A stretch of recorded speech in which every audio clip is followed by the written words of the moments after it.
স্বাগতম বন্ধুদের, আপনারা দেখছেন আপনাদের প্রিয় চ্যানেল লামিয়া। আজ আমরা শুনবো এক অবিস্মরণীয় মানবিকতার গল্প, যা আপনাকে শেষ মুহূর্ত পর্যন্ত শিহরিত করবে। আজকের গল্পের পরিচালক হিসেবে আপনাদের সাথে আছি আমি জুবায়ের। চলুন শুরু করা যাক আজকের মূল কাহিনী।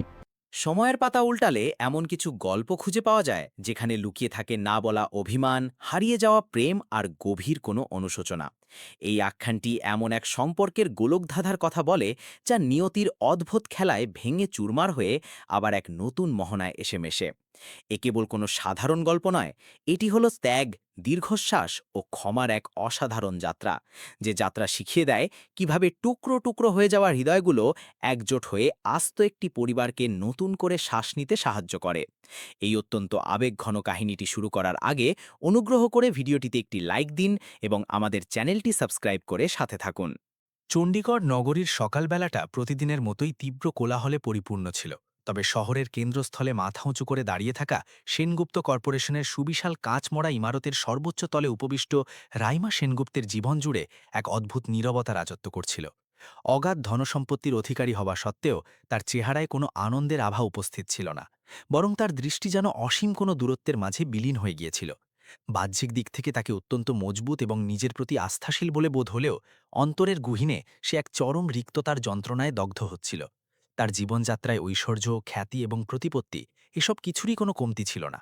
তবে যে জিনিসটি সম্পূর্ণ অনুপস্থিত ছিল তা হল কাছের মানুষের ভালোবাসা, আর ঠিক সেই শূন্যতাটুকুই তার মনকে একটি নিষ্প্রাণ পাথরে রূপান্তরিত করে ফেলেছিল।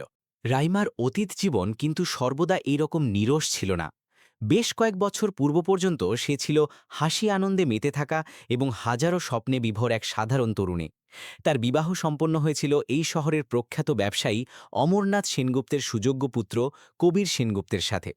এই দুইজনের যুগলবন্ধিকে দেখতে অসামান্য সুন্দর লাগত। বিবাহের আনুষ্ঠানিকতা শেষে রাইমা যখন প্রথমবার সেই রাজপ্রাসাদের মতো বিশাল বাড়িতে পা রেখেছিল, সেখানকার প্রতিটি বস্তুর মাঝেই এক রাজকীয় ছোঁয়া মিশেছিল। অমরনাথ সেনগুপ্ত নিজের পুত্র এবং পুত্রবধূকে একত্রে দেখে চরম তৃপ্তি লাভ করেছিলেন। কবিরও রাইমার প্রতি গভীরভাবে অনুরক্ত ছিল এবং দাম্পত্য জীবনের শুরুতে তাদের সেই দিনগুলো কোনো মায়াবী স্বপ্নের থেকে কিছুমাত্র কম ছিল না। তারা সারাক্ষণ একে অপরের সঙ্গ উপভোগ করত, আগামী দিনের রূপরেখা আঁকত এবং নিজেদের জীবনটাকে কানায় কানায় আনন্দে পরিপূর্ণ করে তুলেছিল। বিবাহের কিছুদিন অতিবাহিত হওয়ার পরেই কবির রাইমাকে নিয়ে হানিমুন উদযাপনের উদ্দেশ্যে মানালির পথে যাত্রা করার মনস্থির করে। সে তো শুভ্র বরফে আচ্ছাদিত পর্বতমালা, কনকনে শীতল বাতাস এবং সেখানকার মনোমুগ্ধকর প্রাকৃতিক সৌন্দর্য তাদের এই নতুন যাত্রায় আরও বেশি করে রোমাঞ্চ যোগ করছিল। দুজনে একে অপরের হাত শক্ত করে ধরে পাহাড়ি পথে হেঁটে বেড়াক, তুষারপাত নিয়ে মেতে উঠত এবং স্মৃতি হিসেবে অসংখ্য ছবি ক্যামেরাবন্দি করত। তারা নিজেদের জীবনের সবচেয়ে মোহনীয় এবং স্মরণীয় সময়গুলো পার করছিল। রাইমার তখন বারংবার মনে হচ্ছিল যে তার ভাগ্য সম্পূর্ণরূপে এক নতুন মোড় নিয়েছে এবং ভবিষ্যৎ জীবনে তার কোনো চাহিদাই আর অপূর্ণ থেকে যাবে না। সেই নির্দিষ্ট দিনটিতেও তারা দুজনে পাহাড়ের বেশ খানিকটা উঁচুতে ভ্রমণ করছিল। চারপাশটা পুরো তুষারে ঢাকা ছিল। আকাশের নীলিমা ছিল অত্যন্ত স্বচ্ছ এবং গায়ে কাঁটা দেওয়া ঠান্ডা বাতাস প্রবাহিত হচ্ছিল। কিন্তু আচমকাই প্রকৃতির খামখেয়ালিপনায় আবহাওয়া সম্পূর্ণ বদলে গেল এবং ভয়ঙ্কর এক তুষারঝাড় শুরু হয়ে গেল। চারদিক নিমিষেই ঘন কুয়াশার চাদরে ঢেকে গেল এবং সামনের পথঘাট দৃষ্টিগোচর হওয়া একেবারেই বন্ধ হয়ে পড়ল। সেই ঝড়ের তাণ্ডব এতটা প্রলয়ন করেছিল যে পরিস্থিতি সামলে ওঠার কোনো সুযোগই তারা পেল না। কবির নিজের জীবনের তোয়াক্কা না করে রাইমাকে রক্ষা করার আপ্রাণ চেষ্টা করেছিল, কিন্তু বরফে ঢাকা সেই পিচ্ছিল মাটিতে সে নিজের শরীরের ভারসাম্য বজায় রাখতে ব্যর্থ হল এবং সোজা এক অতলস্পর্শী খাদের শূন্যতায় ছিটকে পড়ল। রাইমার আর্তনাদ সেই ভয়ঙ্কর তুষারঝাড়ের গর্জনের মাঝে কেবল প্রতিধ্বনিত হতে থাকল, কিন্তু দুর্ভাগ্যবশত কেউই তাকে রক্ষা করার জন্য এগিয়ে আসতে পারল না। বেশ কিছুক্ষণ সময় অতিবাহিত হওয়ার পর যখন উদ্ধারকারীরা সেখানে এসে উপস্থিত হল, তখন সময় অনেক পার হয়ে গিয়েছিল। কবিরের প্রাণবায়ু চিরতরে নিভে গিয়েছিল এবং নিমিষেই রাইমার সাজানো গোছানো পৃথিবীটা এক লমহায় ধ্বংসস্তূপে পরিণত হল। এই মর্মান্তিক ঘটনার কিছুদিন পর রাইমা মানসিকভাবে সম্পূর্ণ বিপর্যস্ত হয়ে পড়েছিল। সে দীর্ঘকাল যাবৎ বাইরের পৃথিবীর কোনো মানুষের সাথেই সাক্ষাৎ করত না। নিজ কক্ষের কপাট অবরুদ্ধ করে সে দিনরাত কেবল চোখের জল ফেলত। অমরনাথ সেনগুপ্ত নিজের একমাত্র সন্তানের অকাল প্রয়াণে ভেতর থেকে চুরমার হয়ে গিয়েছিলেন। তবে তিনি কোনো মতে নিজেকে স্থির করলেন এবং একই সাথে রাইমাকেও এই শোক থেকে বের করে আনার প্রয়াস চালাতে লাগলেন। আপন গতিতে সময় অতিবাহিত হতে থাকল এবং থমকে থাকা জীবন পুনরায় সামনের দিকে এগোতে শুরু করল। অমরনাথ সেনগুপ্তের বয়স ক্রমশ বৃদ্ধি পাচ্ছিল যে কারণে তিনি সম্পূর্ণ ব্যবসায়ের গুরুভার রাইমার কাঁধেই ন্যস্ত করলেন। রাইমাও নিজের সমস্ত কষ্ট ভুলে থাকার জন্য নিজেকে পুরোপুরিভাবে কাজের সমুদ্রে নিমজ্জিত করল। ভোরবেলা থেকে শুরু করে গভীর রাত অবধি সে অফিসের বিভিন্ন জটিল সিদ্ধান্ত গ্রহণ করত, একের পর এক বৈঠকে অংশ নিত এবং ব্যবসায়ের খুঁটিনাটি দিকগুলো পরিচালনা করত। খুব অল্প সময়ের ব্যবধানেই সে কর্পোরেশনের সীমানাকে সাফল্যের এক নতুন শিখরে পৌঁছে দিল। চণ্ডীগড়ের সাধারণ জনগণ তার এই অক্লান্ত পরিশ্রম এবং তীক্ষ্ণ ব্যবসায়িক বুদ্ধির গুণগান গাইতে শুরু করল। তা সত্ত্বেও তার ভেতরের ব্যক্তিগত সত্তাটি ঠিক আগের মতোই একাকী রয়ে গিয়েছিল। দিন শেষে সেই বিশাল বাড়িতে পদার্পণ করার পর সে কেবল এক বুক ভরা নিস্তব্ধতারই দেখা পেত। ঘটনাক্রমে একদিন রাইমাকে শহরের বুকে নবনির্মিত একটি আধুনিক স্পোর্টস স্টেডিয়ামের শুভ উদ্বোধনে প্রধান অতিথি হিসেবে উপস্থিত থাকার জন্য আহ্বান জানানো হল। যেহেতু এই স্টেডিয়ামটি স্বয়ং সেনগুপ্ত ফাউন্ডেশনের উদ্যোগেই নির্মাণ করা হয়েছিল, সেহেতু এই অনুষ্ঠানে তার উপস্থিতি ছিল এক প্রকার বাধ্যতামূলক। সেই আয়োজনে শহরের সমস্ত গণ্যমান্য এবং বিশিষ্ট ব্যক্তিবর্গের সমাগম ঘটেছিল। বিশাল মঞ্চ সুসজ্জিত করা হয়েছিল, চারপাশ থেকে সাংবাদিকদের ক্যামেরার ঝলকানি আসছিল এবং চতুর্দিকে ছিল মানুষের উপচে পড়া ভিড়। রাইমা নিজের হাতে ফিতা কেটে সেই স্টেডিয়ামটির আনুষ্ঠানিক সূচনা করল এবং মাঠে উপস্থিত খেলোয়াড়দের মনোবল বৃদ্ধি করার উদ্দেশ্যে গোটা প্রাঙ্গণটি ঘুরে দেখতে শুরু করল। ঠিক এমন সময় তার দৃষ্টি নিবদ্ধ হল একটি নির্দিষ্ট যুবকের দিকে, যে কিনা সেই ভিড়ের মাঝে তৃষ্ণার্ত মানুষদের মাঝে জল বিতরণ করছিল। তার শরীরে ছিল অতি সাধারণ মলিন বস্ত্র। প্রখর রৌদ্রে তাপে তার মুখমণ্ডল তামার বর্ণ ধারণ করেছিল, কিন্তু তা সত্ত্বেও তার চোখের তারায় ঝলমল করছিল এক অতুলনীয় আত্মবিশ্বাস। সেই যুবকটি বিন্দুমাত্র ক্লান্তির ছাপ না রেখেই অবিরামভাবে সকলের হাতে পানীয় জল তুলে দিচ্ছিল। রাইমা বেশ কিছুটা সময় এক জায়গায় স্থির দাঁড়িয়ে একদৃষ্টে তাকে পর্যবেক্ষণ করতে থাকল। তার মনের গহীনে এক অজানা এবং অদ্ভুত সহানুভূতির সঞ্চার হল। দেখে মনে হচ্ছিল যুবকটির বয়স আনুমানিক ২৬ বছরের কাছাকাছি, বেশ দীর্ঘদেহী, সুদর্শন এবং অত্যন্ত কঠোর পরিশ্রমী একজন মানুষ। রাইমার মনে এক দৃঢ় প্রতীতি সৃষ্টি হল যে এই ছেলেটির মাঝে নিশ্চয়ই ব্যতিক্রমী কোনো গুণ লুকিয়ে রয়েছে। যুবকটি যখন ধীর পায়ে রাইমার কাছাকাছি এসে তার দিকেও জলের গ্লাসটি বাড়িয়ে দিল, ঠিক তখনই রাইমা প্রথমবারের মতো তার চোখের গভীরে সরাসরি দৃষ্টিপাত করল। সেই চোখের মণিতে লুকিয়ে থাকা জীবন সংগ্রামের এক বিশাল গভীরতা স্পষ্টতই টের পাওয়া যাচ্ছিল। অথচ তার পাশাপাশি এক অটুট আত্মবিশ্বাসও সেখানে উজ্জ্বল হয়েছিল। রাইমা আর কোনো সময় নষ্ট না করে নিজের হ্যান্ডব্যাগ থেকে একটি ভিজিটিং কার্ড বের করে সরাসরি সেই যুবকের হাতের মুঠোয় গুজে দিল। যুবকটি অত্যন্ত মনোযোগ সহকারে সেই ছোট কার্ডটির দিকে তাকিয়ে রইল, যেন সে নিজের চোখকেই বিশ্বাস করতে পারছিল না যে শহরের এতটা প্রভাবশালী একজন ব্যক্তিত্ব তাকে নিজে থেকে ডেকে পাঠাচ্ছে। রাইমা সেখানে দাঁড়িয়ে আর অতিরিক্ত কোনো বাক্য ব্যয় না করেই সামনের দিকে অগ্রসর হল, যদিও তার মনের পুরোটা অংশ সেই যুবকের কাছেই যেন বাধা পড়ে রইল। উদ্বোধনী অনুষ্ঠানের সমস্ত কাজ সমাপ্ত হওয়ার পর সে ধীর পায়ে এগিয়ে গিয়ে নিজের বিলাসবহুল গাড়িতে আসন গ্রহণ করল। অন্যদিকে আরিয়ান সেই কার্ডটি নিজের হাতে শক্ত করে ধরে দীর্ঘক্ষণ সেই একই স্থানে নিশ্চল হয়ে দাঁড়িয়ে থাকল। তার চোখের দৃষ্টিতে একই সাথে ভবিষ্যতের নতুন আশা এবং অজানা এক ভয়ের মিশ্রণ খেলা করছিল। অনেক ভেবেচিন্তে শেষমেশ সে মনে মনে এই সিদ্ধান্তে উপনীত হল যে আগামী দিন সকালে সে নিশ্চিতভাবেই কার্ডে উল্লিখিত ওই ঠিকানায় গিয়ে উপস্থিত হবে। স্টেডিয়ামের ঠিক পাশ ঘেঁষে থাকা ফুটপাথে কোনোমতে রাত পার করা আরিয়ান দীর্ঘক্ষণ যাবৎ সেই ছোট্ট কার্ডটির দিকেই তাকিয়ে রইল, যেটি সে গতকালকের পড়ন্ত বিকেলে লাভ করেছিল। কার্ডের গায়ে মুদ্রিত সেই নাম এবং ঠিকানাটি তার ক্ষুদ্র কল্পনার গণ্ডির চেয়েও অনেক বেশি বিশাল ছিল। তার মনের ভেতরে যেমন একটা দোটানা কাজ করছিল, ঠিক তেমনি একটা ক্ষীণ আশার আলো উঁকি দিচ্ছিল। একাধিকবার তার মনে এই প্রশ্ন জাগল যে আদৌ ওই অচেনা জায়গায় পা বাড়ানো তার পক্ষে উচিত হবে কিনা। তবে পরিশেষে সে নিজের সমস্ত ভয়কে দূরে ঠেলে সাহস সঞ্চয় করে নিল। সে নিজের গায়ে থাকা জরাজীর্ণ পুরনো পোশাকগুলোকে কিছুটা পরিপাটি করে নিল, চোখে মুখে ঠান্ডা জলের ঝাপটা দিল এবং ধীর পায়ে সেই নির্দিষ্ট ঠিকানার উদ্দেশ্যে নিজের যাত্রা শুরু করল। বেশ খানিকটা সময় হাঁটার পর আরিয়ান সেনগুপ্ত কর্পোরেশনের সেই গগনচুম্বী ভবনের ঠিক প্রবেশদ্বারে এসে দাঁড়াল। আকাশ ছোঁয়া সেই কাঁচের অট্টালিকা, সামনে সারিবদ্ধভাবে দাঁড়িয়ে থাকা অসংখ্য বিলাসবহুল গাড়ি এবং সেখানকার নিরাপত্তা রক্ষীদের কড়া প্রহরা দেখে সে মুহূর্তের জন্য কিছুটা হচকচিয়ে গেল এবং তারপর অত্যন্ত সন্তর্পণে প্রধান ফটকের দিকে পা বাড়াল। গেটে থাকা গার্ড তাকে আপাদমস্তক ভালো করে পর্যবেক্ষণ করে সেখানেই আটকে দিল। আরিয়ান মুখে কোনো কথা উচ্চারণ না করে চুপচাপ সেই কার্ডটি তার দিকে বাড়িয়ে ধরল। সেই কার্ডটির উপর নজর পড়া মাত্রই গার্ডের রুক্ষ আচরণ নিমিষেই পরিবর্তিত হয়ে গেল। সে সাথে সাথেই ইন্টারকমে ফোন করে ভেতরে খবর পাঠালো এবং কয়েক মুহূর্তের ব্যবধানেই আরিয়ান কর্পোরেশনের ভেতরে প্রবেশ করার ছাড়পত্র পেয়ে গেল। এই পুরো ঘটনা প্রবাহ দেখে আরিয়ানের প্রথমবারের মতো এমনটা উপলব্ধি হলো যে তার হাতে থাকা ওই সামান্য কার্ডটির ক্ষমতা এবং গুরুত্ব সত্যিই তার ধারণার অতীত। কর্পোরেশনের অভ্যন্তরীণ জাঁকজমকপূর্ণ দৃশ্য অবলোকন করে আরিয়ান আরও বেশি মাত্রায় হতভাগ হয়ে পড়ল। চারিদিকে অত্যন্ত সুন্দরভাবে সাজানো অসংখ্য কেবিন এবং কর্মরত মানুষেরা অত্যন্ত ব্যস্ততার সাথে এদিক থেকে ওদিকে ছোটাছুটি করছে। অফিসের একজন কর্মচারী তাকে পথ দেখিয়ে লিফটের কাছে নিয়ে গেল এবং সোজা ভবনের একেবারে সর্বোচ্চ তলাতে পৌঁছে দিল। সেখানে গিয়ে উপস্থিত হওয়ার পর তাকে একটি সুপরিসর কেবিনের ঠিক বাইরে অপেক্ষারত অবস্থায় বসানো হলো। কয়েক মিনিট সময় অতিবাহিত হওয়ার পরই সেই কেবিনের দরজাটি খুলে গেল এবং তাকে ভেতরের দিকে আসার জন্য ডাক দেওয়া হলো। তার ঠিক সামনের সিটেই রাইমা উপবিষ্ট ছিল। তার সেই একই প্রশান্ত মুখাবয়ব এবং সেই অটুট আত্মবিশ্বাস। আরিয়ান অত্যন্ত ধীর গতিতে কক্ষের ভেতরে প্রবেশ করল এবং কিছুটা জড়তা নিয়ে সেখানেই দাঁড়িয়ে থাকল। রাইমা তাকে খুব তীক্ষ্ণ দৃষ্টিতে ওপর থেকে নিচ পর্যন্ত পর্যবেক্ষণ করল।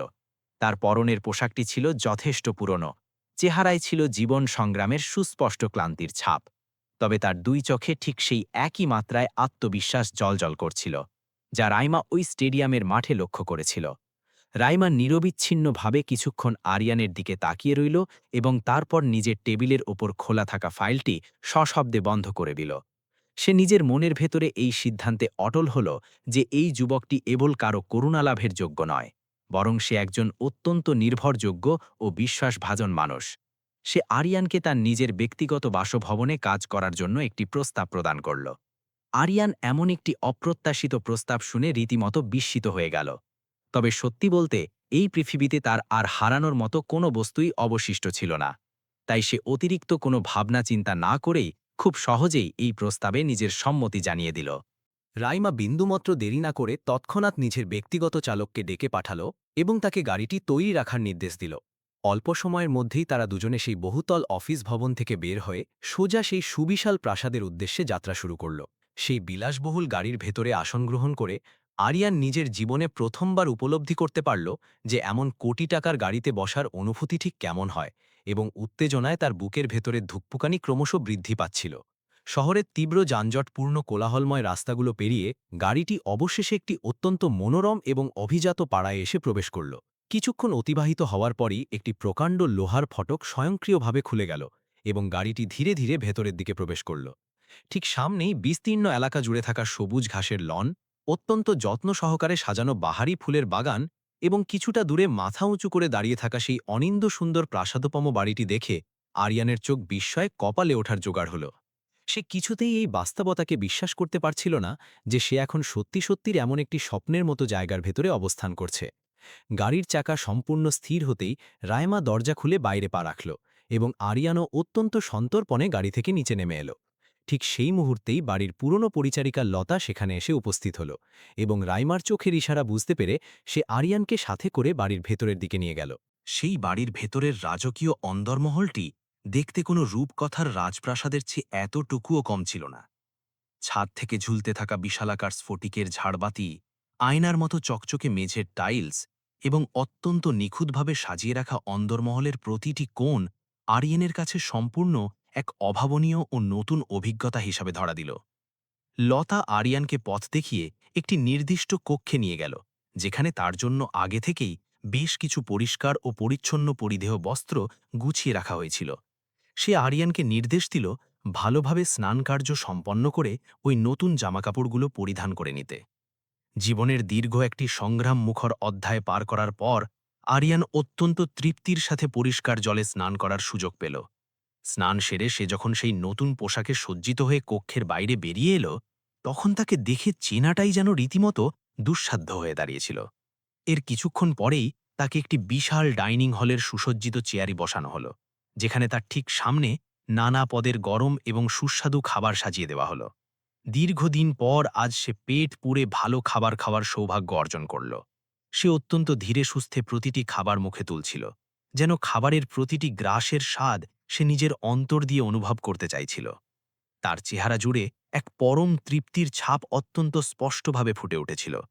খাওয়া দাওয়া পর্ব শেষ হবার পর সে একেবারে নিশ্চুপ হয়ে নিজের জায়গাতেই বসে রইল।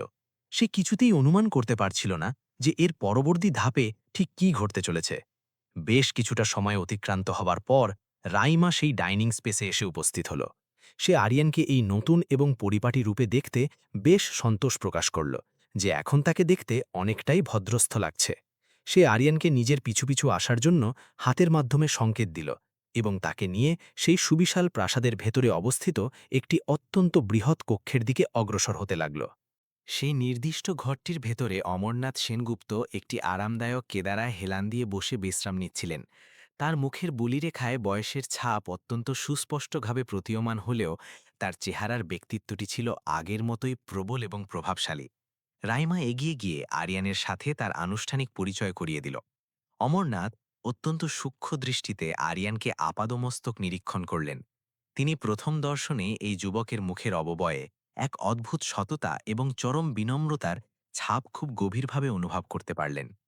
আরিয়ানও অত্যন্ত বিনীতভাবে নিজের মাথা অবনত করে এই প্রবীণ মানুষটিকে শ্রদ্ধা জ্ঞাপন করল। পুরো ঘরটির ভেতরে কয়েক মুহূর্তের জন্য এক পিনপতন নীরবতা এবং শান্ত পরিবেশ বজায় রইল। এরপর অমরনাথ নিজে থেকেই আরিয়ানকে তার ব্যক্তিগত জীবন সম্পর্কে কিছু প্রশ্ন করলেন। আরিয়ান বিনীত স্বরে নিজের নাম উচ্চারণ করল এবং সেই স্টেডিয়ামের পাশের ফুটপাতে তার দিনযাপনের কথাগুলো তাকে খুলে বলল। ছেলেটির কথাবার্তার মাঝে থাকা এই অকৃত্রিম সরলতা এবং চরম সততা অমরনাথের হৃদয়কে গভীরভাবে স্পর্শ করল। নিজের মনে বেশ কিছুক্ষণ ভাবনা চিন্তা করার পর অমরনাথ এই চূড়ান্ত সিদ্ধান্তে উপনীত হলেন যে এই সহজ সরল ছেলেটি তাদের বাড়ির এই কাজের জন্য একদম সঠিক নির্বাচন হবে। তিনি সন্তুষ্টির হাসি হেসে রাইমার দিকে তাকিয়ে নিজের সম্মতি জ্ঞাপন করলেন।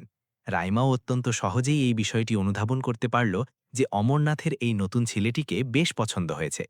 ঠিক সেই মাহেন্দ্রক্ষণেই এই বিষয়টি চূড়ান্তভাবে নির্ধারিত হয়ে গেল যে এখন থেকে আরিয়ান স্থায়ীভাবে এই বাড়িতেই বসবাস করবে এবং সার্বক্ষণিকভাবে অমরনাথের দেখাশোনার দায়িত্ব পালন করবে। আরিয়ানের নিজের কাছে এই পুরো ঘটনা প্রবাহটিকে কোনো অবিশ্বাস্য স্বপ্নের গল্পের মতো মনে হচ্ছিল। মাত্র কয়েক ঘন্টার এক সংক্ষিপ্ত ব্যবধানে তার জীবনের চাকাটি রাস্তার ধুলোমাখা ফুটপাত থেকে সোজা এই রাজকীয় প্রাসাদের ভেতরে এসে থেমেছে এবং সে নিজের মনের গহীনে গভীরভাবে বিশ্বাস করতে শুরু করল যে সম্ভবত এবার সত্যিই তার দুর্ভাগ্যের দিনগুলো শেষ হতে চলেছে। সেনগুপ্তদের এই সুবিশাল বাড়িতে পা রাখার মাত্র কয়েকদিনের মাথাতেই আরিয়ানের জীবনযাত্রা এক সম্পূর্ণ নতুন মোড় নিতে শুরু করল। এখন প্রতিদিন তার ভোরে সূচনা হতো অমরনাথ সেনগুপ্তের যাবতীয় সেবামূলক কাজের মধ্য দিয়ে। সে প্রতিদিন সকালে একেবারে ঘড়ি ধরে ঘুম থেকে জেগে উঠত, অমরনাথের জন্য নিজে দাঁড়িয়ে থেকে চা প্রস্তুত করাত, তার প্রয়োজনীয় ওষুধের সময়গুলোর দিকে কড়া নজর রাখত এবং চিকিৎসকের বিধি দেওয়া প্রতিটি নিয়মকানুন অক্ষরে অক্ষরে পালন করানোর চেষ্টা করত। অমরনাথের বয়স অনেকটাই বৃদ্ধি পাওয়ার কারণে তার দৈনন্দিন জীবনের প্রতিটি ছোটখাটো কাজেও অন্যের সাহায্যের একান্ত প্রয়োজন হতো। আরিয়ান নিজের সম্পূর্ণ মন ও প্রাণ ঢেলে অত্যন্ত নিষ্ঠার সাথে তার সেবা করে যেত। সে প্রতিদিন তাকে ধরে ধরে খুব ধীরে ধীরে হাঁটার অনুশীলন করাত এবং একেবারে সঠিক সময় নিয়ম করে তাকে খাবার খাইয়ে দিত। এই যুবকের চরিত্রের এমন অপূর্ব সরলতা এবং নিজের দায়িত্বের প্রতি এই অটল একনিষ্ঠতা প্রত্যক্ষ করে অমরনাথের হৃদয়ে তার প্রতি এক গভীর মায়া এবং আপনত্বের জন্ম হতে শুরু করল। তার বারবার এমনই অনুভূত হতে লাগল যে যেন একটি দীর্ঘ এবং ক্লান্তিকর অপেক্ষার পর এই নির্জন বাড়িতে নিজের কোনো পরম আত্মীয়ের পদধূলি পড়েছে। রাইমাও কিছুটা দূর থেকে দাঁড়িয়ে প্রতিনিয়ত এই সমস্ত দৃশ্যগুলো গভীরভাবে পর্যবেক্ষণ করত। সে প্রাথমিকভাবে আরিয়ানকে কেবল একজন সাধারণ কর্মী হিসেবেই এই বাড়িতে নিয়ে এসেছিল, কিন্তু সময়ের সাথে সাথে সেও অন্তরের গভীর থেকে এটা উপলব্ধি করতে শুরু করল যে এই আরিয়ানের চরিত্রে সত্যি সত্যি খুব বিশেষ কোনো একটি দিক লুকিয়ে রয়েছে। সে যে কেবল একা অমরনাথের সেবা কার্যেই নিজেকে সীমাবদ্ধ রাখত তা কিন্তু নয়, বরং সুযোগ পেলেই সে বাড়ির অন্যান্য ছোট এবং বড় সব ধরনের কাজেই সানন্দে নিজের হাত লাগাত। এমনকি মাঝে মাঝেই সে ফুল বাগানে গিয়ে সেখানকার মালির সাথে মাটি খোঁড়াখুড়ির কাজেও মেতে উঠত। ওই বাড়ির কর্মরত সমস্ত কর্মচারীরাই তার এই অমায়িক ব্যবহারে রীতিমতো মুগ্ধ হয়ে গিয়েছিল। রাইমা বহুবার নিজের অফিস থেকে বাড়িতে ফিরে এসে এই দৃশ্যটি অবাক হয়ে দেখত যে আরিয়ান অত্যন্ত মনোযোগ সহকারে অমরনাথের একদম পাশে বসে তাকে নিজের পুরনো দিনের ফেলে আসা স্মৃতিগুলো গল্প করে শোনাচ্ছে। এই ধরনের আবেগময় দৃশ্যগুলো চোখের সামনে ঘটতে দেখে রাইমার নিজের অজান্তেই ঠোঁটের কোণে এক চিলতে তৃপ্তির হাসি ফুটে উঠত একটি সুদীর্ঘ সময় পার হওয়ার পর সে অবশেষে এই মৃতপ্রায় বাড়িটির আনাচে কানাচে জীবনের এক প্রাণবন্ত স্পন্দনের আভাস খুঁজে পাচ্ছিল। নিজস্ব ছন্দে দিন অতিবাহিত হতে থাকল এবং আরিয়ানও অত্যন্ত স্বাভাবিকভাবেই এই বিশাল পরিবারের একটি অবিচ্ছেদ্য অংশে পরিণত হয়ে উঠল। অমরনাথের এখন সারা দিন এই যুবকের সাথে সময় অতিবাহিত করতেই সবচেয়ে বেশি আনন্দ লাগত। দুপুর গলিয়ে বিকেল হওয়ার মুখে তারা দুজনে প্রায়শই বাড়ির ঠিক পেছনের দিকে থাকা একটি ছোট্ট ও ছিমছাম পার্কে গিয়ে সময় কাটাতেন। সেখানকার গালিচার মতো সবুজ ঘাস, হরেক রকম ফুলের মিষ্টি সুবাস এবং চারপাশের অত্যন্ত শান্ত একটি পরিবেশ তাদের দুজনের মনকেই এক অনাবিল শান্তিতে ভরিয়ে দিত। আরিয়ান সযত্নে একটি চেয়ার টেনে নিয়ে ঠিক তার গা ঘেঁষে বসত এবং অমরনাথ কখনো তার জীবনের ফেলে আসা ব্যবসার গল্প শোনাতেন, তো কখনো আবার নিজের দীর্ঘ জীবনের সঞ্চিত নানা অভিজ্ঞতা তার সাথে ভাগ করে নিতেন। আরিয়ান অত্যন্ত মনোযোগী শ্রোতা হয়ে তার প্রতিটি কথা মন দিয়ে শুনত এবং এর ফাঁকে ফাঁকেই সে অমরনাথের টুকটাক প্রয়োজনীয় জিনিসগুলোর দিকেও খেয়াল রাখত। সেই নির্দিষ্ট দিনটিতেও সকালের জলখাবার পর্ব চুকিয়ে অমরনাথ সেই পার্কটিতে গিয়ে বসার জন্য নিজের ইচ্ছা প্রকাশ করলেন। বাইরের আবহাওয়াটা সেদিন অত্যন্ত চমৎকার ছিল এবং প্রবাহিত বাতাসে একটা হালকা শিরশিরে ঠান্ডা অনুভূতি মিশেছিল। তারা দুজনে একেবারে নিশ্চুপ হয়ে পাশাপাশি বসে সামনের বড় গাছগুলোর দিকে একদৃষ্টে তাকিয়েছিলেন। বেশ কিছুক্ষণ সময় এভাবেই কেটে যাওয়ার পর হঠাৎ করেই অমরনাথের মনের জানালায় তার ফেলে আসা পুরনো দিনগুলোর নানা স্মৃতি উঁকি দিতে শুরু করল। তিনি আরিয়ানকে নির্দেশ দিলেন তার ব্যক্তিগত শোবার ঘরের আলমারি থেকে একটি অতি পুরনো ছবির অ্যালবাম বের করে নিয়ে আসার জন্য। আরিয়ান বিন্দুমাত্র সময় নষ্ট না করে তৎক্ষণাৎ বাড়ির ভেতরে চলে গেল। তার ঘরে গিয়ে নির্দিষ্ট সেই আলমারিটি খুলতেই আরিয়ানের চোখে বহু পুরনো এবং ধুলো পড়া অসংখ্য জিনিসপত্র ধরা পড়ল। ঠিক সেই পুরনো জিনিসপত্রের ভিড়েই একটি বেশ মোটা আকৃতির ছবির অ্যালবাম অত্যন্ত যত্ন সহকারে এক কোণে লুকিয়ে রাখা ছিল। সে অত্যন্ত সাবধানে সেই অ্যালবামটি নিজের হাতে তুলে নিয়ে ধীরে ধীরে হেঁটে আবার সেই পার্কের দিকে ফিরে এলো। অমরনাথ পরম মমতায় অ্যালবামটি নিজের হাতে তুলে নিলেন এবং অত্যন্ত সাবধানে এর পুরনো পাতাগুলো একটি একটি করে খুলতে শুরু করলেন। অ্যালবামের পাতাগুলো উল্টানোর সাথে সাথেই তার হারানো অতীতের নানা ছবি একে একে জীবন্ত হয়ে চোখের সামনে ধরা দিতে লাগল। প্রতিটি ভিন্ন ভিন্ন ছবি দেখার সাথে সাথেই অমরনাথের মুখের অভিব্যক্তিও ক্ষণে ক্ষণে পরিবর্তিত হচ্ছিল। কখনো তার ঠোঁটে এক চিলতে পুরনো হাসি ফুটে উঠছিল, তো কখনো আবার পুরনো স্মৃতির ভারে তার চোখ দুটো জলে ছলছল করে উঠছিল। আরিয়ান সম্পূর্ণ নিশ্চুপ হয়ে নিজের জায়গায় বসে এই সমস্ত আবেগঘন মুহূর্তগুলো খুব কাছ থেকে অবলোকন করছিল। অমরনাথ প্রতিটি ছবির প্রতিটি কোণ অত্যন্ত নিখুঁতভাবে এবং খুঁটিয়ে খুঁটিয়ে দেখছিলেন। সেই অ্যালবামে থাকা কিছু ছবি ছিল তার ফেলে আসা উদ্দাম যৌবনের। বেশ কিছু ছবি ছিল তার ব্যবসার একেবারে শুরুর দিকের সংগ্রাম মুখর দিনগুলোর। আর বাকি ছবিগুলো ছিল তাদের পরিবারের বিভিন্ন উৎসব ও অনুষ্ঠানের। পাতা উল্টাতে উল্টাতে হঠাৎ করেই একটি নির্দিষ্ট ছবির ওপর এসে তার বৃদ্ধ আঙুলটি যেন স্থবির হয়ে গেল। সেই ছবিটিতে অত্যন্ত মিষ্টি হাসিমুখের একজন যুবতীর মুখাবয়ব বন্দী করা ছিল। অমরনাথ সেই হাসিমুখের ছবিটির দিকে একদৃষ্টে তাকিয়ে যেন স্মৃতির অতল গহ্বরে পুরোপুরি হারিয়ে গেলেন। তার মুখের রেখায় জমে থাকা এক তীব্র আবেগের ঝড় অত্যন্ত স্পষ্টভাবে পরিলক্ষিত হচ্ছিল। তিনি অত্যন্ত স্নেহের বশবর্তী হয়ে সেই ছবিটির ওপর বারবার নিজের হাত বুলিয়ে দিতে লাগলেন, যেন তিনি তার জীবনের সবচেয়ে প্রিয় কোনো মানুষকে সশরীরে স্পর্শ করার চেষ্টা করছেন। দেখতে দেখতে তার দুই চোখের কোল ধীরে ধীরে জলে ভিজে উঠল। আরিয়ান নিজের জীবনে এই প্রথমবার অমরনাথকে এতটা বেশি মাত্রায় আবেগতাড়িত হতে দেখল। সে কৌতূহলবশত অত্যন্ত মন দিয়ে সেই সাদা-কালো ছবিটির দিকে উকি মেরে তাকাতে লাগল এবং যেই মুহূর্তে তার দৃষ্টি সেই ছবির মুখাবয়বের ওপর গিয়ে আছড়ে পড়ল, নিমিষেই তার বুকের ভেতরের হৃৎস্পন্দন যেন এক লাফে কয়েক গুণ বেড়ে গেল।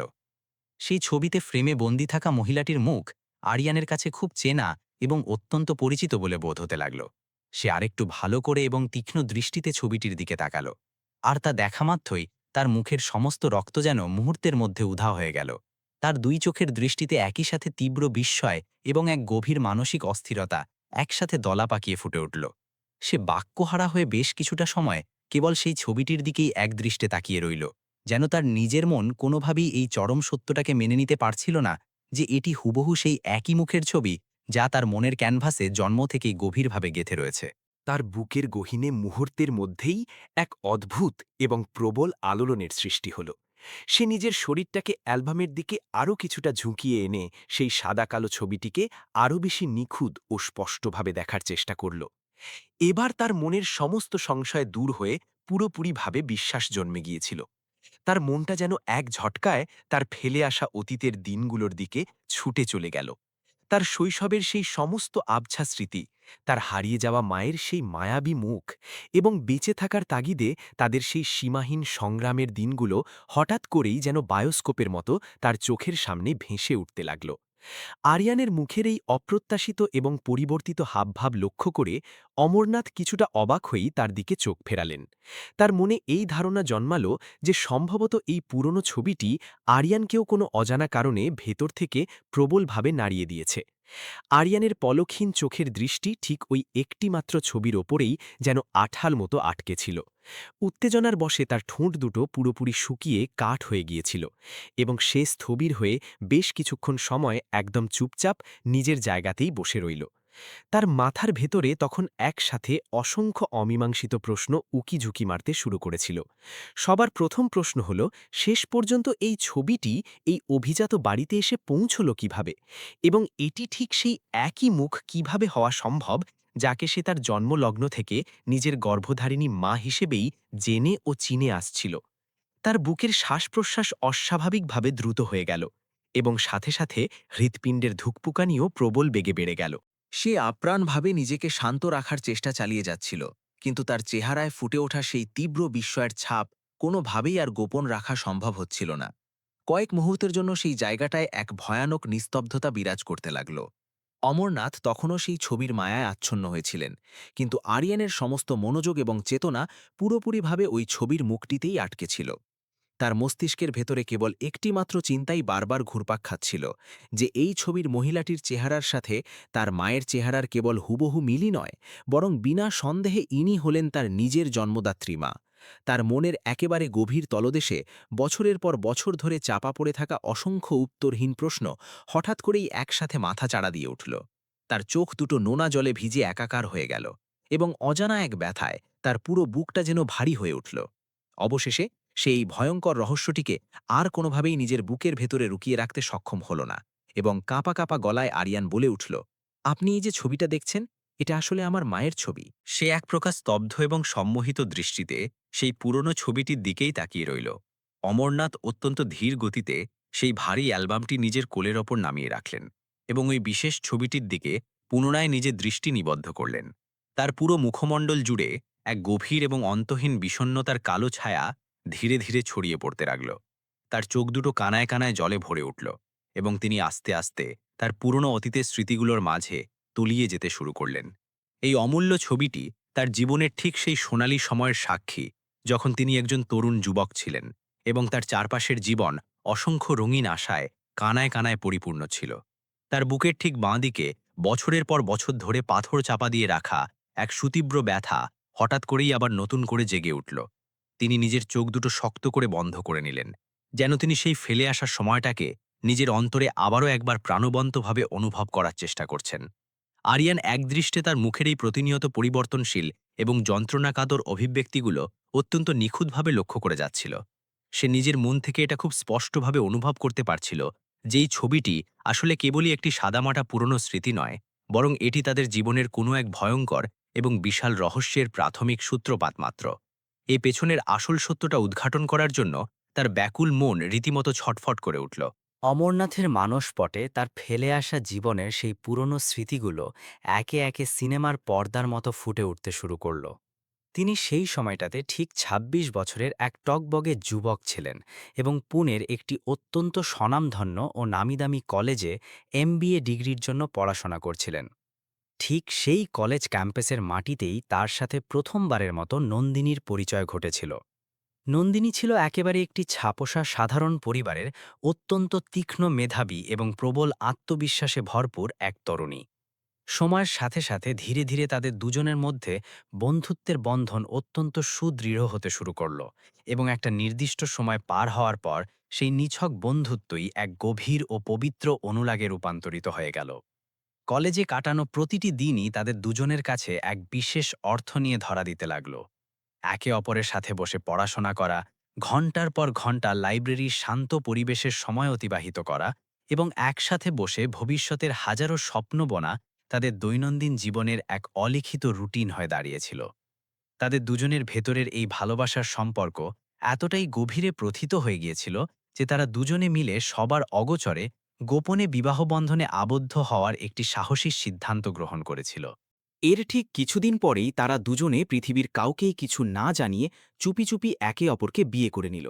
তাদের দাম্পত্য জীবনের শুরুর দিকের সময়গুলো অত্যন্ত সুখ এবং শান্তিতেই অতিবাহিত হচ্ছিল। তারা দুজনে মিলে নিজেদের আগামীর সুন্দর স্বপ্নগুলো বুনত এবং একসাথে হাত ধরে এক নতুন জীবন শুরু করার নানা রকম পরিকল্পনা সাজাত। ঠিক এমন একটি রঙিন সময়ের মাঝেই একদিন নন্দিনী অমরনাথকে এই সুখবরটি জানালো যে সে খুব শীঘ্রই তার সন্তানের মা হতে চলেছে। এই অপ্রত্যাশিত আনন্দের খবরটি কানে শোনা মাত্রই অমরনাথের মনের ভেতরে একই সাথে যেমন চরম আনন্দ অনুভূত হল, ঠিক তেমনি আগামী দিনের এক বিশাল দায়িত্ববোধও এসে ভর করল।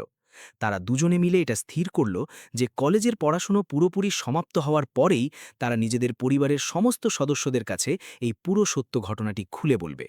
এমবিএর একেবারে চূড়ান্ত বর্ষের পরীক্ষা সম্পন্ন করার পর তারা দুজনে সেই শহরেই আরও কিছুদিন ধৈর্য ধরে অপেক্ষা করতে লাগল। তাদের দুজনের মনের ভেতরেই এই দৃঢ় বিশ্বাস কাজ করছিল যে খুব দ্রুতই পরিস্থিতির সমস্ত মেঘ কেটে গিয়ে সব কিছু ঠিক হয়ে যাবে এবং অমরনাথের পরিবারও তাদের এই ভালোবাসার সম্পর্কটিকে হাসি মুখে মেনে নেবে। ঠিক এমন একটি উৎকণ্ঠায় ভরা পরিস্থিতির মাঝেই অমরনাথকে একদিন হঠাৎ করে তার নিজের বাড়ি থেকে জরুরি তলব করে ডেকে পাঠানো হলো। তার পরিবারের সদস্যরা তাকে বিন্দুমাত্র কালক্ষেপণ না করে অবিলম্বে চণ্ডীগড়ে ফিরে আসার জন্য কড়া নির্দেশ প্রদান করল। অমরনাথও পরিস্থিতি না বুঝে আর কোনো কিছু ভাবনাচিন্তা না করেই সোজা নিজের বাড়িতে ফিরে এলো। বাড়িতে এসে পৌঁছনো মাত্রই সে এই চরম সত্যটি জানতে পারল যে তার পরিবার নিজের মর্জিমাফিক তার বিয়ে অনেক আগে থেকেই অন্য একটি মেয়ের সাথে পাকাপাকিভাবে ঠিক করে রেখেছে।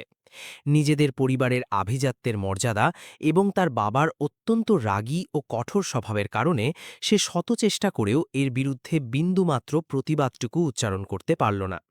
নন্দিনীকে ঘুণাক্ষরেও এই বিষয়ে কোনো কিছু না জানিয়েই তাকে এই নতুন বিয়ের পিঁড়িতে বসার জন্য মানসিকভাবে প্রস্তুত করা হলো।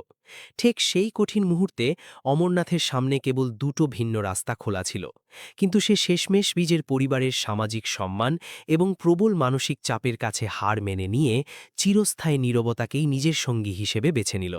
তার এই চরম কাপুরুষোচিত নীরবতাই তাকে চিরকালের মতো নন্দিনীর জীবন থেকে বহু যোজন দূরে সরিয়ে দিল। পরবর্তী জীবনে সে হাজারো চেষ্টা করেও তাকে নিজের মন থেকে পুরোপুরি ভুলে যাওয়ার চেষ্টা চালিয়েছিল। কিন্তু তার হৃদয়ের অতি সুরক্ষিত কোনো এক গোপন কোণে সেই পুরনো স্মৃতিগুলো সবসময় একেবারে সজীব হয়ে বেঁচেছিল। অতীত হাতড়াতে হাতড়াতে অমরনাথের দুই চোখ বেয়ে অঝোর ধারায় জল গড়িয়ে পড়তে লাগলো। এতগুলো বছর পার হয়ে যাওয়ার পর আজ সেই একই ব্যথা আবার নতুন করে তার সামনে এসে জীবন্ত হয়ে দাঁড়ালো। ঠিক সেই চরম মুহূর্তটিতেই রাইমা ধীর পায়ে হেঁটে সেখানে এসে উপস্থিত হলো। সে বেশ কিছুক্ষণ সময় ধরেই দূর থেকে দাঁড়িয়ে এই দুজনের কার্যকলাপ খুব গভীরভাবে পর্যবেক্ষণ করছিল এবং এই থমথমে পরিবেশের গুরুত্বটুকু খুব ভালোভাবেই অনুধাবন করতে পেরেছিল। সে প্রথমে খুব মনোযোগ দিয়ে সেই খোলা অ্যালবামের ছবির দিকে তাকালো এবং তার ঠিক পর মুহূর্তেই আরিয়ানের মুখের দিকে নিজের নজর ঘোরালো। আরিয়ান তখনও ঠিক আগের মতোই চরম হতবাক এবং বিমূঢ় অবস্থায় পাথরের মতো বসেছিল। রাইমার নিজের মনের ভেতরেও তখন অসংখ্য প্রশ্নের সুনামি আছড়ে পড়ছিল। সে নিজের অন্তর থেকে এটা খুব ভালোভাবে অনুভব করতে পারল যে এটি কেবল ফেলে আসা কোনো সাধারণ পুরনো গল্প নয়, বরং এটি নিশ্চিতভাবেই আরিয়ানের পুরো জীবনের সাথে জড়িয়ে থাকা একটি জ্বলন্ত সত্য। সেই পার্কের চারপাশের পরিবেশ তখন পুরোপুরিভাবে এক গভীর আবেগের চাদরে মোড়ানো ছিল এবং তারা তিনজন মানুষই একেবারে চুপচাপ থেকে সেই অদ্ভুত ভারী মুহূর্তটিকে নিজেদের মতো করে উপলব্ধি করছিল। রাইমারের তীক্ষ্ণ নজর এবার আরিয়ানের যন্ত্রণাক্লিষ্ট মুখের উপর গিয়ে স্থির হয়ে আটকে গেল। ছেলেটির চেহারায় এক অবর্ণনীয় মানসিক যন্ত্রণা এবং পাহাড়সম বিস্ময়ের ছাপ অত্যন্ত পরিষ্কারভাবেই ফুটে উঠেছিল। বেশ কিছুটা সময় স্তব্ধ থাকার পর হঠাৎ করেই আরিয়ানের দুই চোখ ভাসিয়ে জল নেমে এলো। তার মনের মুকুড়ে নিজের ফেলে আসা সেই কষ্টের শৈশবের স্মৃতিগুলো আবার নতুন করে ভেসে উঠতে শুরু করল। তার নিজের মায়ের সেই হাড়ভাঙা জীবন সংগ্রামের প্রতিটি দিনের কথা তার অক্ষরে অক্ষরে মনে পড়ে গেল। তার মা এই নিষ্ঠুর সমাজের অজানা ভয় এবং মানুষের তীক্ষ্ণ কটূক্তি থেকে নিজেকে এবং নিজের সন্তানকে বাঁচিয়ে রাখার তাগিদে সম্পূর্ণ একা একাই পুরো জীবনটা অতিবাহিত করেছিলেন। পাড়ার ছোট ছোট ছেলে মেয়েদের সামান্য টাকায় টিউশনি পড়িয়ে তিনি অতি কষ্টে তাদের দুজনের দৈনন্দিন জীবনের চাকা কোনো মতে ঘোরাতেন। এমন এক চরম প্রতিকূল পরিস্থিতির মাঝে দাঁড়িয়েও তিনি নিজের গর্ভে আরিয়ানকে জন্ম দিয়েছিলেন এবং তাকে একজন সঠিক মানুষ হিসেবে গড়ে তোলার ক্ষেত্রে নিজের দিক থেকে কোনো প্রকার ত্রুটিই তিনি অবশিষ্ট রাখেননি। তার পুরো জীবনটাই ছিল এক অন্তহীন নিরলস সংগ্রামে পরিপূর্ণ। কিন্তু তা সত্ত্বেও তিনি পরিস্থিতির কাছে কখনো মাথা নত করে হার মানেননি। আরিয়ানের বারবার কেবল তার মায়ের সেই চরম পরিশ্রান্ত এবং ক্লান্ত মুখচ্ছবিটিই মনে পড়তে লাগল।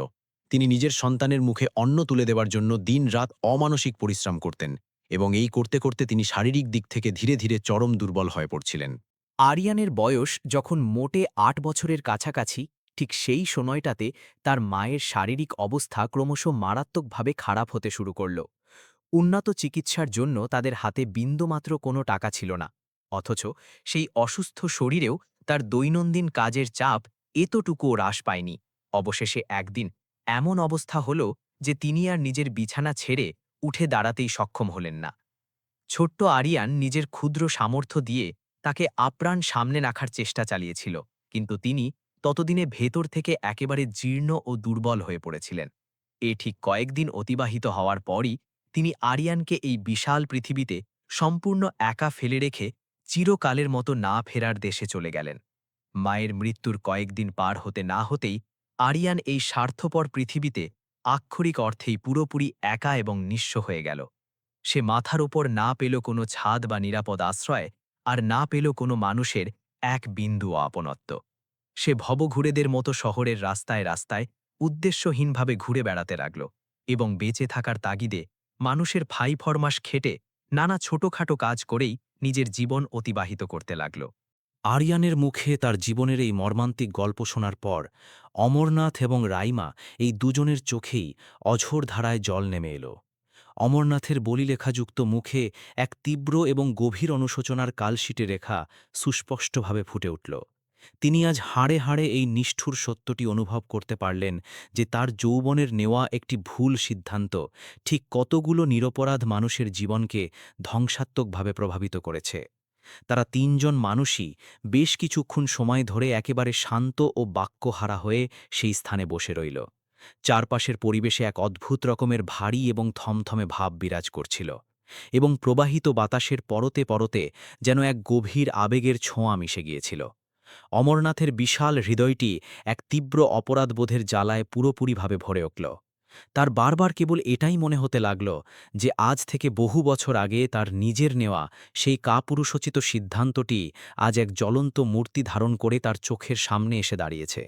তার নিজের ঔরসজাত সন্তান আরিয়ান আজ ঠিক তার সামনেই উপবিষ্ট ছিল, এবং তাদের জীবনের এই সবচেয়ে বড় সত্যটি এখন আর কারো কাছেই গোপন কোনো বিষয় ছিল না। বেশ কিছুক্ষণ সময় পার হওয়ার পর অমরনাথ অত্যন্ত ধীর গতিতে নিজের অবনত মাথাটি ওপরের দিকে তুললেন। তার দুই চোখ তখন সজল হয়েছিল, এবং পুরো মুখমণ্ডল জুড়ে ছিল কেবলই অনুশোচনার কালো ছায়া। তিনি কম্পিত দৃষ্টিতে আরিয়ানের দিকে তাকালেন, এবং তার অন্তরের এতদিনের জমে থাকা যন্ত্রণাগুলো ধীরে ধীরে ভাষা পেতে শুরু করল। তার মনে দৃঢ় বিশ্বাস জন্মাল যে তিনি চাইলেও আজ আর এই অমোঘ সত্যের হাত থেকে কিছুতেই পালিয়ে বাঁচতে পারবেন না। দীর্ঘ এতগুলো বছর ধরে বুকের ভেতর বয়ে বেড়ানো এই মিথ্যার বোঝাটা এখন তার হৃদয়ের ওপর যেন এক বিশাল পাথরের মতো ভারী হয়ে বসেছে। তিনি আজ নিজের সন্তানের সামনেই নিজেকে একজন চরম অপরাধী এবং কাঠগড়ার আসামি বলে মনে করছিলেন। এই নির্দিষ্ট মুহূর্তটি সেখানে উপস্থিত তিনজন মানুষের জীবনের গতিপথকেই সম্পূর্ণভাবে বদলে দিয়েছিল। অমরনাথ সেনগুপ্তের মুখাবয়বে সেই গভীর এবং অন্তহীন অনুশোচনার ছাপ অত্যন্ত পরিষ্কারভাবেই দেখা যাচ্ছিল। তার চোখের পাতা জলে ভিজে একাকার হয়ে গিয়েছিল, এবং মনটা এক অজানা বেদনায় ভীষণভাবে ভারাক্রান্ত হয়ে উঠেছিল। দীর্ঘ এতগুলো বছর ধরে বুকের গহীনে সন্তর্পণে চেপে রাখা সেই ভয়ঙ্কর অপরাধ বোধ আজ একেবারে জীবন্ত হয়ে তার সামনে এসে দাঁড়াল। তিনি স্থির দৃষ্টিতে আরিয়ানের মুখের দিকে তাকালেন, এবং সেই তরুণ মুখের প্রতিটি রেখায় তিনি যেন নিজের যৌবনের হারানো অতীতের এক নিখুঁত প্রতিচ্ছবি দেখতে পেলেন। তার বুকের একেবারে গভীরে বছরের পর বছর সুপ্ত থাকা এক চিরায়ত পিতৃসত্তা প্রবল বেগে জেগে উঠল, কিন্তু একই সাথে অতীতের সেই ভুলের যন্ত্রণায় তিনি যেন ভেতর থেকে টুকরো টুকরো হয়ে ভেঙে পড়ছিলেন। তিনি আজীবন নিজের ঔরসজাত রক্তকে নিজের চোখের সামনে দেখেও কখনো আপন বলে চিনতে পারেননি। চারপাশের থমথমে পরিবেশে এক পিনপতন নিস্তব্ধতা রাজত্ব করছিল। রাইমাও এক কোণে দাঁড়িয়ে এই সমস্ত অপ্রত্যাশিত ঘটনাপ্রবাহ অত্যন্ত গভীরভাবে পর্যবেক্ষণ করছিল। তার বারবার কেবল এটাই মনে হচ্ছিল যে এই একটিমাত্র মুহূর্ত তাদের তিনজনের জীবনের গোটা সমীকরণটাকেই একেবারে আমূল বদলে দিয়েছে। পৃথিবীর সময় যেন সেই জায়গাতেই থমকে দাঁড়িয়ে পড়েছিল, এবং সেখানে উপস্থিত প্রত্যেকটি মানুষের মনের ভেতরে এক প্রলয়ঙ্করী আবেগের ঝড় বয়ে যাচ্ছিল। বেশ কিছুক্ষণ এভাবেই পার হওয়ার পর অমরনাথ কোনো মতে নিজেকে সামলে নেওয়ার একটি আপ্রাণ চেষ্টা চালালেন। তার যন্ত্রণায় কুঁচকে থাকা মুখে কষ্টের পাশাপাশি এক অদ্ভুত রকমের দৃঢ়তার ছাপও ফুটে উঠছিল। তিনি নিজের অন্তরের উপলব্ধি থেকে বুঝতে পেরেছিলেন যে এখন আর কোনোভাবেই এই নিষ্ঠুর সত্যের দিক থেকে মুখ ফিরিয়ে পালিয়ে থাকা তার পক্ষে সম্ভবপর নয়। আরিয়ানের দুই চোখেও তখন বাঁধ ভাঙা জলের বন্যা বয়েছিল, কিন্তু তার বুকের একেবারে গভীরে বছরের পর বছর ধরে বাসা বেঁধে থাকা সেই হাহাকারময় শূন্যতাটুকু আজ ধীরে ধীরে কানায় কানায় পূর্ণ হতে শুরু করেছিল। সে নিজের জীবনে আজ প্রথমবারের মতো এই অনুভূতিটা লাভ করল যে সম্ভবত এই বিশাল পৃথিবীতে সে আর পুরোপুরি একা কিংবা অনাথ নয়। রাইমা নিজের চোখের সামনে ঘটে যাওয়া এই পুরো দৃশ্যপাট অবলোকন করে একেবারে ভেতর থেকে প্রবলভাবে কেঁপে উঠেছিল। সে প্রথম দিন থেকে আরিয়ানকে সবসময় রাস্তার একজন নিতান্তই অসহায় এবং গরিব ছেলে হিসেবেই দেখে এসেছিল, কিন্তু এখন ভাগ্যের ফেরে সে একেবারে সরাসরি এই অভিজাত পরিবারের সাথে নারীর রক্তের সম্পর্কে আষ্টেপৃষ্ঠে জড়িয়ে গেল। এই সম্পূর্ণ নতুন এবং অপ্রত্যাশিত সত্যটি তাদের বাড়ির এতদিনকার শান্ত পরিবেশটিকে পুরোপুরিভাবে উল্টে পাল্টে দিল। অমরনাথের মস্তিষ্ক জুড়ে তখন অসংখ্য নতুন চিন্তার উদ্ভব হতে শুরু করেছিল। তিনি নিজের জীবনের ফেলে আসা সেই বড় ভুলগুলোর কথা বারবার স্মরণ করলেন এবং তার মনের গহীনে সেই পুরনো ভুলগুলোকে চিরতরে শুধরে নেওয়ার এক প্রবল ইচ্ছা জেগে উঠল। তিনি খুব ভালোভাবে এটা বুঝতে পারলেন যে আজ এত বছর পর কেবল মুখের কথায় ক্ষমা চেয়ে নিলেই সবকিছু আগের মতো জাদুমন্ত্রে ঠিক হয়ে যাবে না, বরং এর পরিবর্তে তাকে এমন একটি যুগান্তকারী সিদ্ধান্ত গ্রহণ করতে হবে যা তাদের তিনজনের এই থমকে থাকা জীবনকে এক সম্পূর্ণ নতুন ও সুন্দর অর্থ প্রদান করতে পারে। তার দৃষ্টি গিয়ে পড়ল অদূরে দাঁড়িয়ে থাকা রাইমার ওপর, যে তখন পর্যন্ত একেবারে নিশ্চুপ এবং শান্ত হয়ে নিজের জায়গাতেই দাঁড়িয়েছিল। রাইমার নিজের জীবনটাও গত কয়েকটা বছর ধরে এক বুক ভরা শূন্যতা এবং হাহাকারের মধ্য দিয়েই অতিবাহিত হচ্ছিল। নিজের স্বামীর অকাল মৃত্যুর পর সে সমস্ত কষ্ট ভুলে থাকার জন্য নিজেকে পুরোপুরিভাবে কর্পোরেট কাজের চাপে ডুবিয়ে দিয়েছিল, কিন্তু তার হৃদয়ের ভেতরে লুকিয়ে থাকা সেই ভয়ানক একাকিত্বটুকু ঠিক আগের মতোই রয়ে গিয়েছিল। অমরনাথ একজন অভিভাবক হিসাবে খুব গভীরভাবে অনুভব করলেন যে এই দুজন তরুণ তরুণীর জীবনই কোনো না কোনো দিক থেকে চরমভাবে অপূর্ণ, এবং সম্ভবত এই দুই শূন্যতাকে মিলিয়ে একটি নতুন পবিত্র সম্পর্ক স্থাপন করতে পারলে তা তাদের দুজনকেই এক নতুন জীবনের পূর্ণতা এনে দিতে পারে। বেশ কিছুক্ষণ সময় ধরে এক গভীর চিন্তার সাগরে নিমজ্জিত থাকার পর অমরনাথ নিজের মনের ভেতরে নেওয়া চূড়ান্ত সিদ্ধান্তটিকে সবার সামনে একেবারে স্পষ্ট করে তুললেন। তার মনে দৃঢ় বিশ্বাস জন্মালো যে এটি কেবল ফেলে আসা অতীতের ভুলের জন্য বসে বসে কাঁদার সময় নয়, বরং এটি হল নিজেদের আগামী ভবিষ্যৎকে সুন্দর করে সাজিয়ে তোলার এক মোক্ষম সুযোগ। তিনি রাইমা এবং আরিয়ানকে খুব ভালোভাবে একসাথে পাশাপাশি দাঁড়িয়ে থাকতে দেখলেন। তাদের দুজনের মুখেই এতক্ষণের মানসিক আবেগের কারণে এক চরম ক্লান্তির ছাপ স্পষ্ট ছিল, কিন্তু তার পাশাপাশি তাদের চোখের তারায় এক নতুন জীবনের ক্ষীণ আশাও উকি মারছিল। অমরনাথের মনে হল যে যদি কোনোভাবে এই দুজন মানুষ একে অপরের হাত ধরে একসাথে নতুন করে জীবন শুরু করতে সম্মত হয়, তবে এই মৃত্যুপুরীর মতো বাড়িতে আবারও পুরনো সুখ ও শান্তি ফিরে আসতে পারে। এই সুন্দর চিন্তাটি সময়ের সাথে সাথে তার মনের ভেতরে আরও বেশি করে দৃঢ় আকার ধারণ করল। তিনি মনস্থির করলেন যে তিনি এই দুই অসমাপ্ত জীবনকে মিলিয়ে দিয়ে এক নতুন রূপ দেওয়ার প্রস্তাব তাদের সামনে তুলে ধরবেন, যাতে করে অতীতের সেই ভেঙে যাওয়া সম্পর্কের ভগ্নস্তুতের উপর দাঁড়িয়ে এক নতুন এবং সুন্দর পরিবারের ভিত গড়ে উঠতে পারে। রাইমার মনের ভেতরেও তখন হাজারো প্রশ্নের আনাগোনা চলছিল। সে আরিয়ানের জীবনের এই হাড়ভাঙা সংগ্রামগুলোকে অত্যন্ত কাছ থেকে নিজের চোখে দেখেছিল, এবং এখন তার জীবনের এই মার্মেত্তিক সত্যটা জানতে পারার পর তার প্রতি রাইমার দেখার দৃষ্টিভঙ্গিটাই সম্পূর্ণভাবে বদলে গিয়েছিল। তার মনে হল যে আরিয়ান কেবলই এই বাড়ির সামান্য একজন কর্মী নয়, বরং সে একজন অত্যন্ত সংবেদনশীল, মানবিক এবং ভীষণ দায়িত্বশীল একজন মানুষ। গত কয়েকটা দিন ধরে সে ঠিক যে চরম নিষ্ঠা এবং আন্তরিকতার সাথে অমরনাথের সেবা কার্য চালিয়েছিল তা রাইমার মনকে গভীরভাবে প্রভাবিত এবং মুগ্ধ করেছিল। এখন যখন সে এই পরম সত্যটি জানতে পারল যে আরিয়ান আসলে তাদের এই পরিবারের সাথেই রক্তের বাঁধনে যুক্ত, তখন তার মনের গহীনে আরিয়ানের প্রতি এক অদ্ভুত মায়া এবং আপনত্ব আরও কয়েকগুণ বেড়ে গেল। রাইমাও নিজের জীবনের সেই দম বন্ধ করা একাকিত্বটাকে এখন নতুন করে অনুভব করতে শুরু করেছিল।